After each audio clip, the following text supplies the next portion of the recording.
Hello, marketing gurus. This is Professor G's Remedies for Marketing 421, and this is for week one's individual assignment apply. I call it scan your sector. If you stumbled across this, and this is your first week and first time getting into marketing, this is your first individual assignment that you're getting into. And I first of all want to welcome you to Marketing 421. And also, this assignment, you come across it and you go, hey, great, man, I get to talk about my favorite product, my favorite thing, and everything. And so don't just think that you don't have to read the textbook on this and just write your favorite things about a product.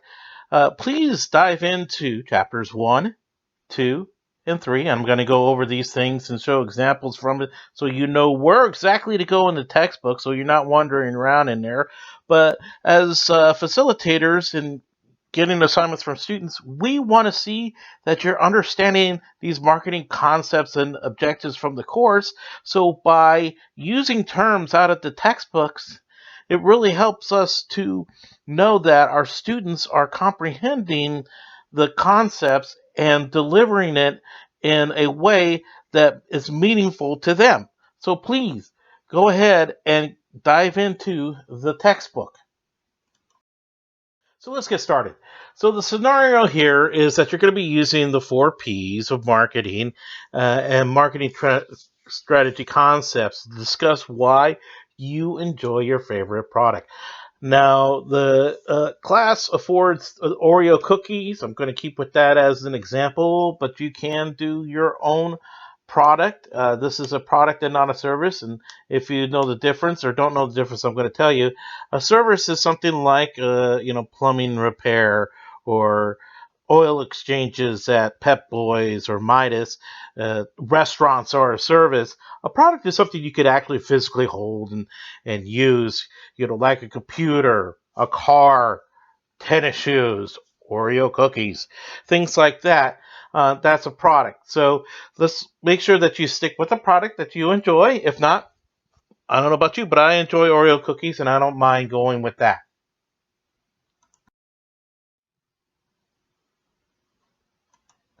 So to start off, bullet 1A goes over what makes this product appealing to me.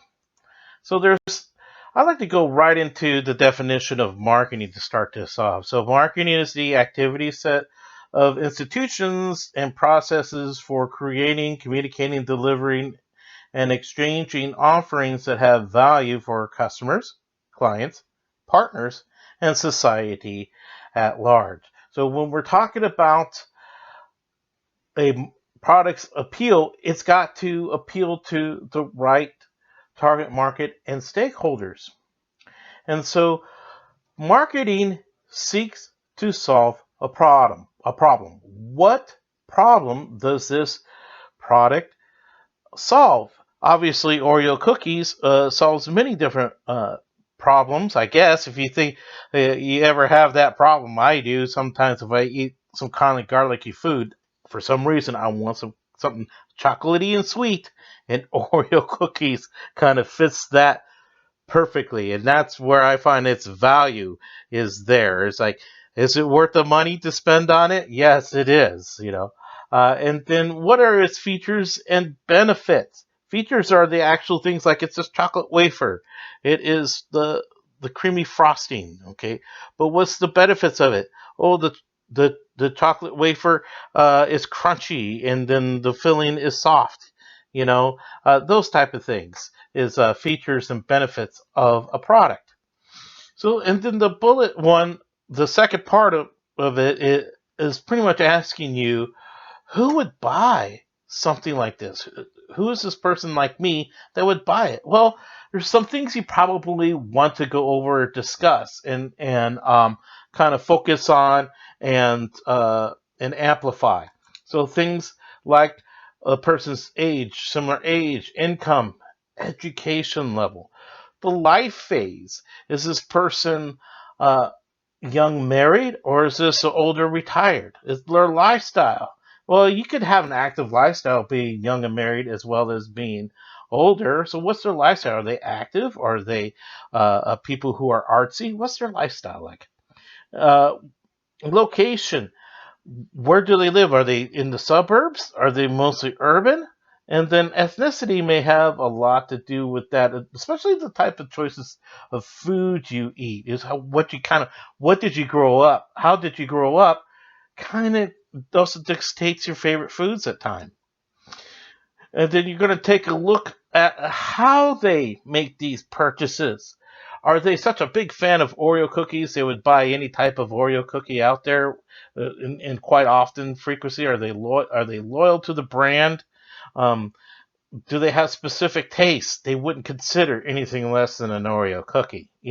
What other choices are out there that they have? Is it the choices based on price and flavor? What's out there, especially price, and then seasonal. Are they a seasonal user? Are they only buying cookies, Oreo cookies, because uh, they got to attend whatever Christmas party once a year, and so that's the thing they bring? And what kind of preferences do they have in a cookie? Okay, continuing on here. So bullet 2 goes over marketing strategy. Now, a company really wants to be able to develop stuff within its wheelhouse. What I say is within their strengths, and what opportunities are provided them. So, if let's say this is a health food company, maybe Oreo cookies isn't or something like that they may not be making based upon their values, or maybe they're looking for something like that, but in a health food way. Okay, so they're going to go with their strategic goals that they have set out for them. And so a lot of times that kind of focuses on a lot of influences. Uh, so they have different departments: human resources, information systems, marketing department, finance, the manufacturing department, research and development, and they have these external pressures that forces on these things. What do the ownerships want? What type of return on investment are they looking for? What relationships do they have with the customers? Maybe they're gaining some kind of loyalty points or feedback from the customers. The suppliers, maybe the suppliers just developed a brand new raw material or way of making a raw material, and they want to partner with you to be the exclusive person to debut this in their product. That would be great. So, what kind of partnerships or what kind of leverage do they have with suppliers, and maybe in bulk purchasing certain raw materials? And then other organizations, alliances, maybe there's governmental considerations. I don't know if you know this, but the military did a lot of stuff with, let's say, Tabasco. Tabasco made little tiny Tabasco things, to put in what's called MREs, meals ready to eat, and so that got really helped Tabasco grow. But that type of thing, it's like, yeah, we could develop a little tiny bottle of Tabasco and stick it in a little bag for troops, sure. So there's these type of things which are going to connect with all of these other departments, research and development. What kind of things can you do with that, and feedback you get from customers? Do you have the manufacturing capabilities? Do you have the tooling and stuff like that? Can you get the money for it?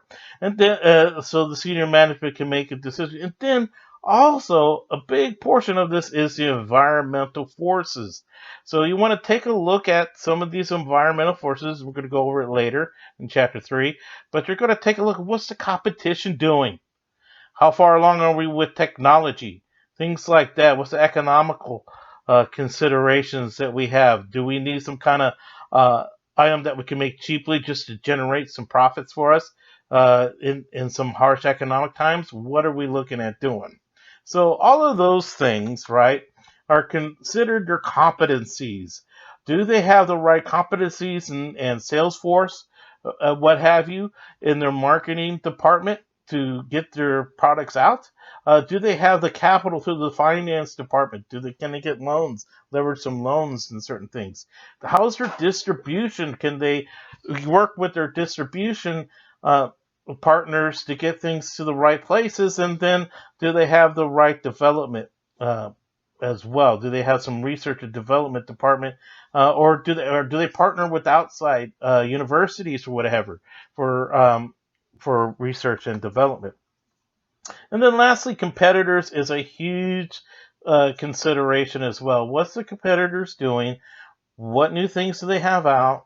Where are they going? How much are they charging? That type of thing. All those things play a big part in their marketing strategy. So bullet number 3 goes over the price versus the value. Is it worth it to me to make this purchase? So uh, the big question is the value proposition, and this is actually taken out of your book.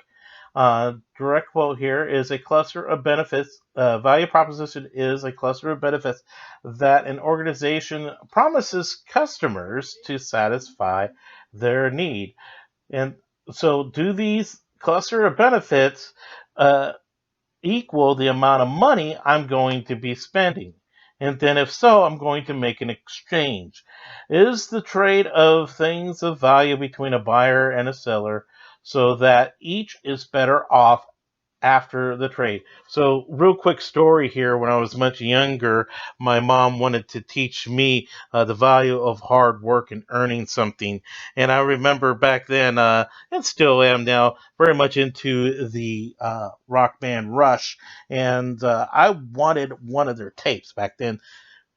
They had tapes available, so and I could go down to the store and purchase it. And so I told my mom I really want some money to buy this thing, and she said, "Okay, you could work, to get the money." I said, "Okay, what do you do? Some chores, do some things." Okay, so I ended up doing some chores, and it was a couple hours worth of work, but she made sure it was miserable work, and I did it.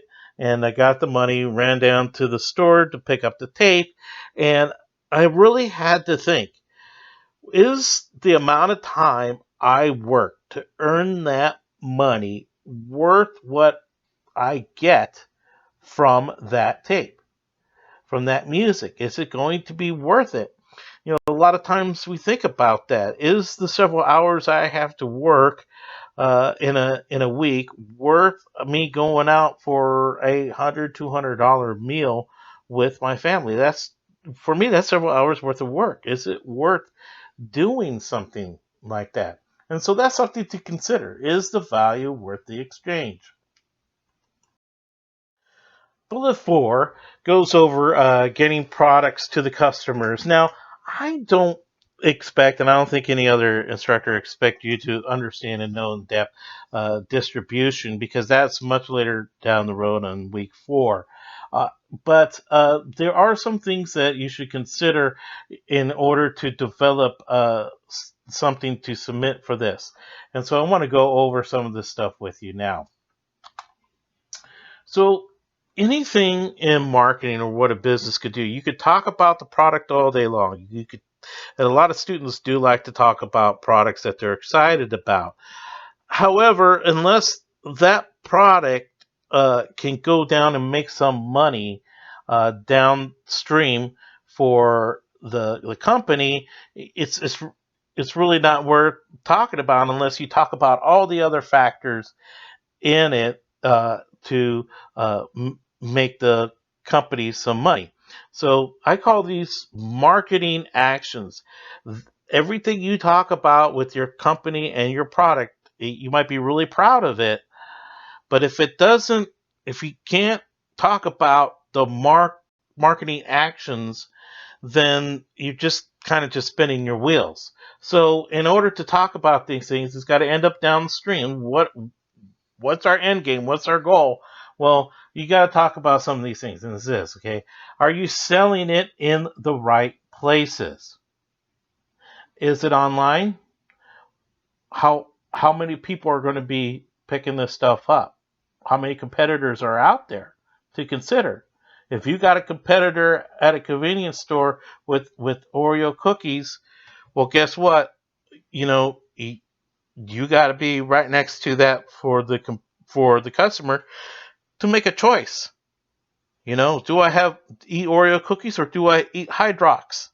You know, uh, so you got to use the right channels, the ones that make people the happiest and make people the most money, and gets your stuff out to the right places. So you may have to consider a wholesaler and definitely a retailer. I don't think Oreo cookies Nabisco's going to be selling that directly, man. I think they're going to put that stuff onto trucks so it can get to warehouses, so it can get to retailers. So that are you creating the right product? Are you charging the right price for the product? And are you communicating the right message? Is it going to the right people? Those type of things is how it gets into the hands. You can't. It's very difficult to get something into the hands of a customer, especially like Oreo cookies, unless people know about it. So you got to communicate it at the right places. You also have to have it in the right place for people to buy it. So the next bullet talks about or asks the question if it's a compelling promotion. So these are some of the things that you want to talk about. We talk about promotion, talk about advertising, and all of the things that come with it, like product displays and things like that. So you want to talk about advertising and communication. So uh, first thing you might want to answer is, where do you hear about this product? Where do you hear about it the most? Is it on radio, TV ads? Do you see it on billboards, or do you just like every single time you walk into a store, it's on some kind of display somewhere? It's everywhere you look. How do you hear about this product? What about the message causes you to purchase it? Is it a specific price? Is there a coupon involved? What is it? What about that message? Does it make it exciting enough? Is it a funny message? Is it lighthearted? I could tell you. Okay, let me move on a little bit. What other incentives speak to your needs? Do they give you a buy one get one? Is there a coupon for it? And what about the message grabs your attention? I'll tell you this story right here. So, especially with Oreo cookies, years ago, my son, who was really, really young at the time, caught wind of that Oreo cookie commercial with the father sitting down with the son, dunking Oreo cookies in milk. And so he kept on coming to me, Dad, I want some Oreo cookies, I want some Oreo cookies. And I knew exactly what he was talking about. That commercial got to him. It spoke to him in a special way, and he wanted to have that moment with his father. And I just, dang it, man. So I did exactly that. Capitalism at its best. I went out and grabbed some milk and Oreo cookies, and we had that moment. And we still have those moments. He's an adult now, but we enjoy Oreo cookies together. So, what is it about that message that grabs your attention? And then, what about the message causes you to remember it? Now, is it something about the message? Is it your stomach rumbling? Maybe it's not the message at all. I tell you this, I don't even have to see an Oreo cookie. I could be in the grocery store 2 aisles down and I know that cookie aisle's coming up. And I remember I gotta go get me some Oreo cookies. It's just I buy them that frequently and I remember it, and it's because I just think straight up about the packaging. Isn't that packaging wonderful? You just lift the lid off of it. You don't even have to break it open anymore. You just lift it and it seals automatically. Hey, things like that. Even packaging can be a part of the promotion. Now, bullet six asks you to connect the four P's with the consumer. So the four P's is part of what's called the marketing mix. It's the controllable elements of the marketing mix. The target market is the one that isn't. That's people, basically. It's your target audience. So what about the four P's of product, place, price, promotion connects with the target market? Is it priced appropriately? Uh, does it hit? They got several choices with the products. You might want to talk about that and how they're packaged in places. They're packaged specifically for the places the target market can buy it. See how that connects? The product. They got tinier products in bags to be placed in convenience stores for a snack when you pick up your gas. You can pick up some Oreo cookies. And if you're that type of person in that target market, and it's probably more of the loyal Oreo cookie person, then that's great. You know what else they do? They put Oreo cookies in ice cream, right? And so what about the modifications to the product and the partnerships that they have that with folks, with Haagen-Dazs or whatever, and then they put cookies and cream ice cream also in a convenience store. Okay, so how does that connect? And then lastly, overcoming environmental forces is all about bullet 7. So this is what it looks like, and this is in chapter 3, and is well worth the read to go over environmental forces. So these are outside forces that are not really controllable by a company, but they can take the look at this and now see these environmental forces as a threat or an opportunity. They can leverage, like I said earlier, things about the suppliers, and the suppliers are making things based upon the environmental forces, and the customers are considering purchases based upon the environmental forces. In order to deliver a product, the organization and all of its little departments and its employees can operate within the environmental forces to deliver a product to the customers. Here they are: social, economic, technological, competitive, and regulatory. I want to talk about this real quick, and as another example with our company. Our company, within 2 weeks, because of COVID-19, had to change things quickly. We leveraged our technology and our employees that we have in order to change a channel. When I mean change the channel, not like a TV channel, but we had a specific channel that we leveraged technology in and went from something that was face to face to something that was done strictly on the internet. And that really helped us out. We knew that the economy was changing, and so we went ahead and decided to, and we launching something like this. It isn't just for this time. It's going to be from now and forever. And so we knew we can get ahead of our competition by leveraging our technology that we have and our employees and our capital to get to do that. Now there's some social issues that the customer's not so cool about by using some of this technology. We knew we were going to lose some of that, but we wanted to salvage what we had in our customers. We knew we were going to lose some, but we didn't lose all of them, and that's important. And so that saved some people's jobs. So environmental forces, you could look at it as a threat, or you could look at it as opportunities. And a lot of this stuff really does depend upon great leadership and a company's strategy in order to continually deliver a great product for its customers. So this is Professor G's Remedies for Marketing 421. This is week 1, and this is the week 1 individual assignment and why we buy what we buy.